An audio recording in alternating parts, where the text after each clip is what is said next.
कोई भी काम अच्छे से नहीं कर पाते हो और काम करने के लिए अच्छा नहीं लगता है।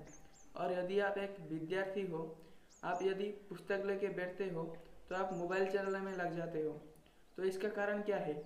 तो इसका कारण यही है, मन की अनियंत्रणता। यदि आपका मन अनियंत्रण है और आपका मन आपके बस में नहीं है तो आप कोई भी कार्य अच्छे से नहीं कर पाओगे। इसीलिए आपके ये वीडियो बहुत महत्वपूर्ण है। ये वीडियो देखने के बाद आपका मन आपके बस में हो जाएगा, क्योंकि कोई भी काम करने के लिए पहले हमारा मन को नियंत्रण करना होगा। अगर आप मन को नियंत्रण करना चाहते हैं तो मन को नियंत्रण करने के लिए कुछ तरीका है।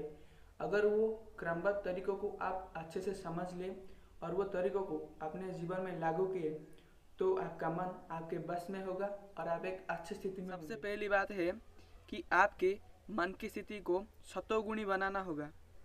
इसका कारण यह है कि आजकल का जो बाहरी परिवेश है वो और भी ज़्यादा तामसिक होता जा रहा है। और आप यदि उस परिवेश में रहते हो जिस परिवेश में हर समय गंदा परिस्थिति देखने को मिलता है, और वो गंदे परिस्थिति में अपने मन को कैसे संभाले। एक तरफ है बाहरी तामसिक परिवेश और एक तरफ है आपके मन की स्थिति। यदि आपके मन की स्थिति भी तामसिक है, वो दोनों मिल जाएगी और एक बार वो दोनों मिल जाने के बाद आपका मन बाहरी तामसिक स्थिति से ग्रहण कर लेगा। लेकिन आपका मन यदि उच्च कुटीर का है और बाहरी परिस्थिति तामसिक है तो आपके मन उसे ग्रहण नहीं कर पाएगा। इसीलिए आपका मन को उच्च कुटीर बनाना होगा, और उच्च कुटीर बनाने के लिए आपको मन को पहले सात्विक बनाना होगा। और सात्विक कैसे बनाएं?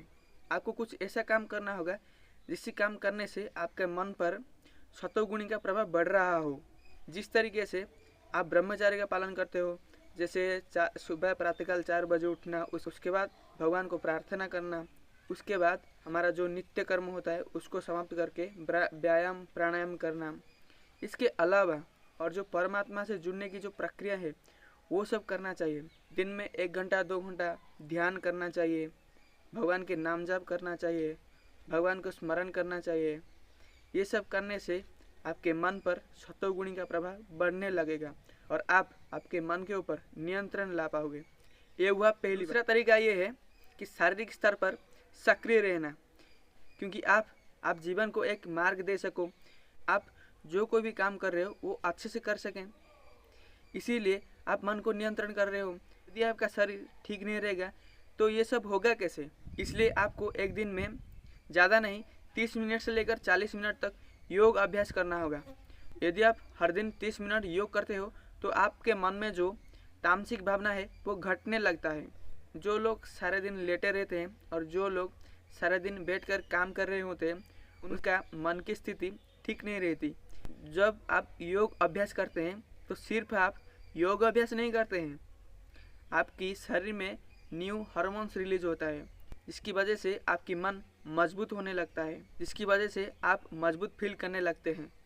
इसीलिए आपको शारीरिक स्तर पर भी सक्रिय रहना चाहिए। तीसरा तरीका, ये जो तीसरा तरीका है ये बहुत महत्वपूर्ण बात है, ये बहुत इम्पोर्टेंट बात है। जब आप इस तरीके को समझ लोगे तो आप कभी भी गंदे काम करने के लिए नहीं भागोगे।